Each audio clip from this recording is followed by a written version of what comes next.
Hello! Today I'm taking a look at the burgeoning trend for video game adaptations to film and TV, with a particular focus on Netflix and the implications for Final Fantasy following much speculation and rumours around its future output.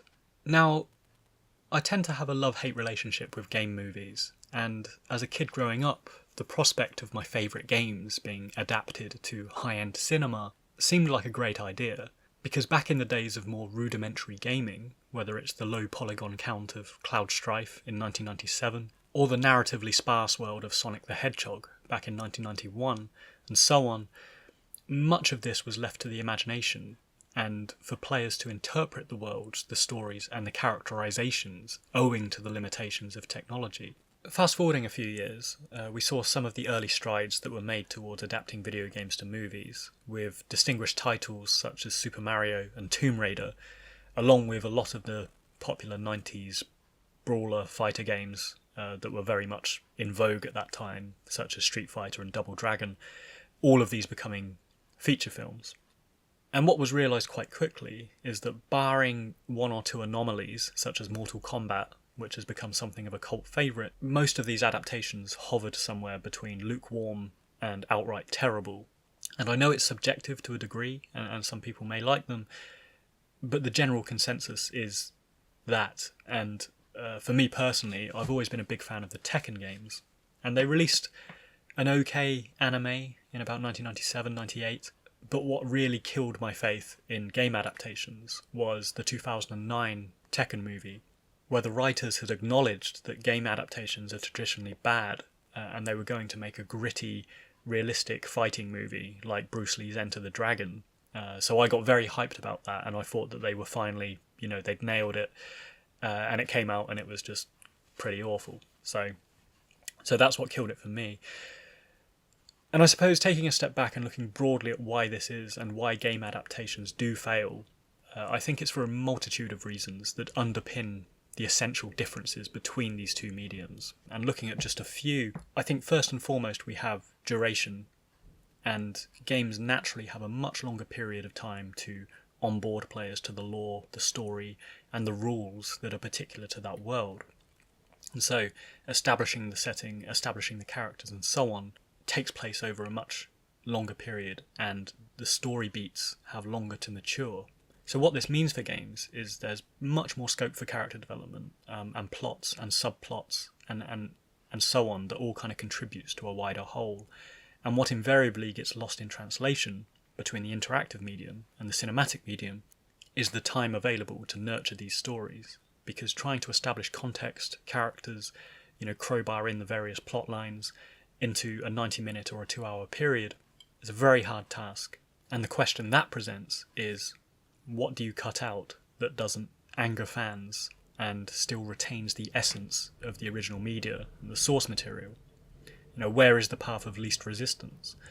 And as a prime example, if we look at Jean-Claude Van Damme's Street Fighter movie, they tried to feature all of the main characters from Street Fighter, and what that did was create a narrative mess because there was no time to sort of develop any single one of them, and thus fans weren't happy. Turning comparatively to Final Fantasy Advent Children, they did the flip side. They severely reduced the main characters that were featured to focus on a single narrative arc, and a result of that, people also weren't happy because they wanted to see Sid or Yuffie or whoever their favourite characters were. So that's one reason. Secondly, there is the deprivation of player agency and the act of play that is essential to gaming, and this is stripped out, of course, of the cinematic experience. And by that I mean, running around rooftops assassinating people in Assassin's Creed, or shooting stuff as Max Payne or Lara Croft. That's super fun.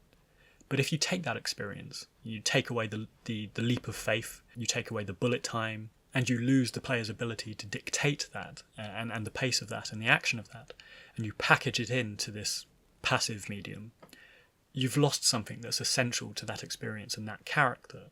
And it really needs to be counterbalanced with something that plays to the strengths of cinema, such as crafting a concise and compelling story, and ensuring there's compelling character arcs to make up for that, which historically game adaptations seldom have.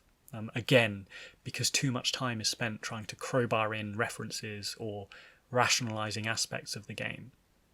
And also, paradoxically, a lot of these films are released to try and appeal to a non-gaming audience as well. So more often than not, it creates a nonsensical mess that it's hard to sort of dig your way out of. And with that, and just thinking about this, I think there's long been a misconception about what is important to people about games, or at least what's important to adapt, and also the relationship between the ludology of play and the narratology of interactive storytelling. And just as a random example, the coins that Mario collects in Super Mario, or the rings in Sonic, they are primarily a health system within that game world. And the same goes for the boxes that you can smash and power up with in those games. They are not something that can necessarily be explained, and they're not something that needs to be explained beyond the confines of the game experience, because it's pure mechanics. It's not narrative. And sometimes what filmmakers try and do is incorporate this stuff and make a cheeky nod to players, when actually it's completely superfluous and irrelevant to creating a story and the essence of what that game story is.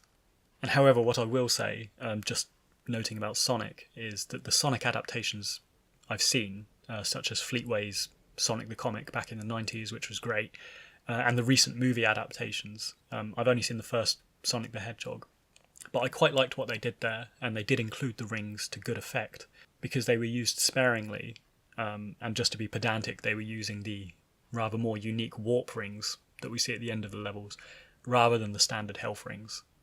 So that's a distinction to make, because of course one is for the story and one is for the mechanics of play. So rather than ranting endlessly about game movies, which isn't really the purpose of this episode, let's fast forward and consider the landscape of game adaptations today, because while we do still get the occasional terrible adaptation, and while opinions are of course ultimately subjective, and I respect that, but generally speaking, consensus has shifted slightly, and particularly with the rise of Netflix, we've seen a spate of IPs shifting over to film and TV that have actually proved quite successful. And I put this down to a couple of factors. Firstly, compared to the 1990s, video games have matured more broadly in our culture today. They've been around for much longer. So what this means is that people making movies and TV are more likely to have played games and experienced these titles themselves, meaning, hopefully, that they can determine what's particular to the game experience and what can be lifted out of it and effectively adapted into televisual storytelling. And conversely, more audiences are likely to be playing games today, particularly those that watch Netflix and platforms like that. So therefore, the incentive and the budgets are there to fund these projects that would previously have been considered too niche for mainstream TV or cinema. Another reason is that the advent of the sprawling epic TV series, which roots back to TV shows like The Sopranos, The Wire, and more recently Game of Thrones and Breaking Bad, it means that audiences have become attuned to slow-burning, character-focused media that escalates over time and develops the world, the setting, and the circumstances over time. So for games media, that's often densely packed with lore and backstory, like The Witcher or League of Legends and so on, it's the preferable means of delivery, rather than trying to get everything into a 2-hour time frame of your average movie. But again, there are exceptions to that, and as a long-time Sonic fan, I think what they did with the 2020 Sonic movie was pretty good, and by bringing Sonic out of his fictional world and into the known world, and stripping out ancillary characters like Tails and Knuckles for the first film, they've circumvented the need for massive dumps of context and character development, and they've allowed the movie to establish Sonic as a personality first, and then build up from that with the sequelizations, which I haven't seen yet, so I'm hoping that the new one with Knuckles in isn't terrible. But looking specifically to series adaptations, I've seen the first season of The Witcher, which I thought managed pretty well with how they've drawn on the game, and I was really impressed with Arcane, which was an adaptation of League of Legends. And going back to the slow burn character focus and character development that's permitted by these long-form series, I think Arcane was amazing in how it handled the setting, the story, and zeroed in on a nucleus of characters, each with their own aims and intentions. All of them felt relevant for elevating the world and elevating the story. And even Silco, who was the primary antagonist, was a very considered and well thought out character who could be considered empathetic to a degree, but very three-dimensional character, which is uncommon for game adaptations because usually they only have enough time to say, okay, the bad guy's bad, and that's it. So, looking at this renewed landscape of game adaptations that's being ushered in predominantly by Netflix, it's interesting to consider the implications for Final Fantasy here, because there's been several rumours around multiple Final Fantasy series being brought to the platform. And I think in terms of both bringing a broader audience to Final Fantasy and encouraging existing fans, they really need to take some lessons in what's already succeeding for game adaptations today. Firstly, as we've covered, there is scope to introduce a larger cast and a broader setting by pacing episodes and not dumping a load of exposition on the audiences from the outset. Taking Arcane as an example, in the first act we establish the primary relationship of the show, which is Powder and Vi, and that's the defining transformative arc over the course of the first series. But the broader setting of science and magic and the more fantastical things of that world is staggered much more steadily over the course of the series and handled primarily through Jace and a secondary story arc, which begins in episode 2. So what this does is it allows for a natural escalation in the respective stories and scenarios to develop. Looking to Final Fantasy, it's comparable to, say, the opening bombing mission in Final Fantasy VII, for example. We establish Avalanche and Shinra, we establish Cloud Strife, but all of the secondary additional details about the world and the setting, such as materia, such as the life stream, Cloud's backstory with Tifa, and even Sephiroth, that comes along much later, and it is paced appropriately. So regardless of what title they end up adapting, I think this is the sort of structure and pace they need to retain and translate over to television. Next, it's also prudent to note that, excusing the Witcher series, the majority of game adaptations finding their way onto Netflix are animated rather than live action. And while that's not necessarily a deal breaker, I think the more divorced you get from the known world and existent reality, the more beneficial it is to consider animation as a route forward in a lot of cases. And looking at Witcher and Arcane, since I've mentioned those, Witcher has magic and it has witches and fantasy stuff, but it is also grounded in a relatable medieval world. It has knights and kings and queens and castles that's not entirely divorced from the known world. By contrast, we have Arcane, and this is much further along with the far-out fantasy aesthetic. It has airships, it has larger-than-life weapons and character design, and so the animation feels entirely fitting there. And the reason I raise this here is there has been talk of a live-action Final Fantasy series, and while it could be achieved, I personally think that there are too many elements integral to Final Fantasy that would translate badly to a live-action adaptation. Whether it's the summons, whether it's the chocobos, the airships, or even the hairstyles, I think there's too much at stake for it not to look a little bit goofy if it's not done extremely well. I can't see them bringing that effectively into the real world, whether it's based on a numerical installment or a standalone Final Fantasy. I think they would lose something that's essential to the brand, much like how Tekken did, much like how the recent Cowboy Bebop show did when they adapted that to live action. But that's just my opinion. I'm happy to be challenged on that, and who knows, I may be completely wrong if they do pull it off in the future. Next, and finally I suppose, a persistently intriguing thing is what titles will get ushered onto our screens. Because there's been talk of Final Fantasy VII, Final Fantasy IX, and also standalone Final Fantasy entries, new installments. And to this end, I think Final Fantasy IX is confirmed, as far as I'm aware. I wouldn't be surprised about Final Fantasy VII coming down the line. And regarding the standalone entries, I think there's probably less at stake reputationally there, because they're not going to bastardise favourite characters for fans if they're completely new.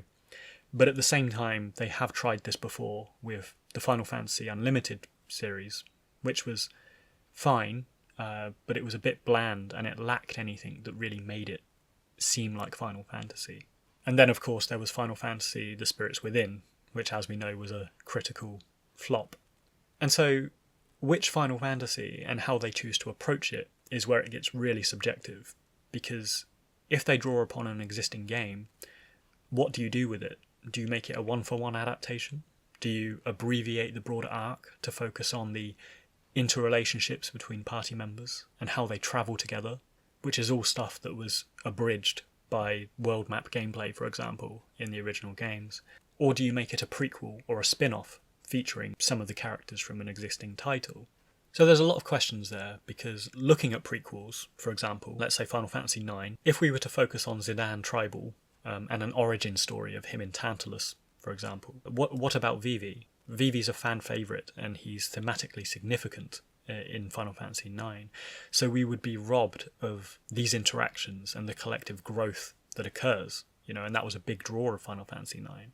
And even if this hypothetical show was split between various characters like Zidane, Garnet, Freya, Vivi, so on, building towards an endpoint that would bring them together in the events of Final Fantasy IX, you've still got the collective goal to address, which is Brane and Kuja, and so on. So it's a bit of a dead end, particularly for new audiences, unless they go back and play a 20-year-old game. So you've either got to cut characters to create a self-contained origin story, or if you're going to adapt the game events of Final Fantasy IX proper, even within the possibilities of a lengthy TV series, you're going to have to chisel down certain narratives to focus on character development and establishing that broader arc. So, for a random example, Regent Cid turning into an Oglop, is that relevant? Would it be cut? Blank being petrified in the Forbidden Forest. These are the types of things that were pertinent to the original game for side quests and stuff like that, but they may not make the cut in a series that needs to build up our impression of the party and the characters and the setting, across a finite number of episodes.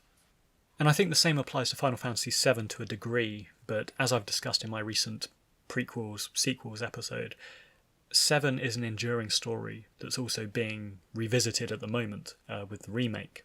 So I think there's much more scope to create spin-offs and prequels out of that title and the existent compilation.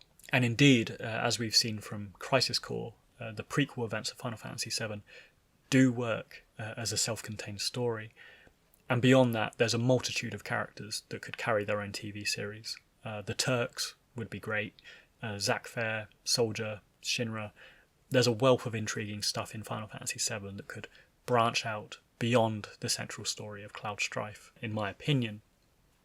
But while I think these are the most likely endeavours for a Square adaptation, along with Final Fantasy X, maybe 15, maybe 16, owing to their newness and prevalence and enduring popularity, I think if they were going to adapt anything for old and new audiences alike, early Final Fantasy titles would be a great opportunity, personally speaking, because they had the essence of Final Fantasy about them, but they were limited in their storytelling due to technological limitations. So Firion's story in Final Fantasy II, the Warriors of Light in 1 and 3, and even Cecil's story in Final Fantasy IV, these are fertile for further exploration with a more considered and deep narrative framework. And additionally, I think Final Fantasy fans are less likely to be precious about how these characters are handled, because certainly with the first 3 titles, there was much less connection and emotiveness between fans and these particular characters. So that's my brief thoughts on the future of Final Fantasy and the increasing likelihood of it going over to Netflix, or at least being adapted to film and TV. And as I say, my faith is increasingly restored in the ability to adapt games to TV, but how something as dense and ensemble as Final Fantasy, and particularly existing Final Fantasy games, can be handled, I think it remains to be seen. So there we have it, my brief thoughts on game adaptations and the future of Final Fantasy. If you got this far, thanks very much for listening, and I hope you enjoyed it. And feel free to drop your comments below. Let me know your thoughts on the prospect of Final Fantasy TV shows, and of course the state of game adaptations in general.